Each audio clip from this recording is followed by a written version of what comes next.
অনেকদিন ধরে আপনাদেরকে আপডেট দেওয়া হয় না। তো আমার হচ্ছে খরগোশের ঘরটা একটু আপডেট দিই। খরগোশের ঘরে তেমন কোনো কাজ করা হয় নাই। ওরা হচ্ছে এমন কাজ করছে গতকালকে রাতে, এই যে এই জায়গাটা ওরা দাঁত দিয়ে কেটে ফেলছে। কাটার পর হচ্ছে আমার ধারণা হচ্ছে এটা মেল খরগোশ করছে। পরে আমি আরেকটা নেট লাগাই দিছি আপাতত। আর কবুতরের ঘরে একটু আপডেট দিই। কবুতরের ঘরে নতুন কিছু মেম্বার আনছি। আর আমার এই লক্ষা কবুতরটা পুরোপুরি সিঙ্গেল, আর কোনো জোড়া নাই। আর এটা মনে হয় বোম্বাই কবুতর, আমি সঠিক নাম জানি না। এই যে এটার ফিমেলটা, ওরা একটা ডিম দিছে।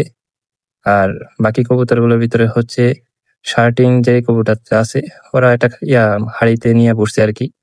আর বাকিগুলোর ভিতরে গিরিবাজও ডিম দেওয়ার জন্য হাড়ি দখল করছে, কিন্তু অন্যগুলা তেমন একটাই সোর্স নাই, তারা জোড়াও নেয় নাই। একটা দেশি কবুতর আছে। টোটাল আমার কাছে আরকি এখন 5 জোড়া কবুতর আছে। আর এর ভিতরে হচ্ছে নতুন মেম্বার হচ্ছে কোয়েল পাখি আনছি, ওই যে এখানে দেখতে পাচ্ছেন 10টা। আর 2টা মুরগি আনছি। মুরগিগুলা হচ্ছে ফার্মি মুরগি। ওগুলো আনার কারণ হচ্ছে কবুতর প্রচুর খাবার নষ্ট করে, তো ওদেরকে ছেড়ে দিয়ে রাখছি। কবুতরের যে নষ্ট হওয়া খাবারগুলো ওগুলো ওরা খায় নাই।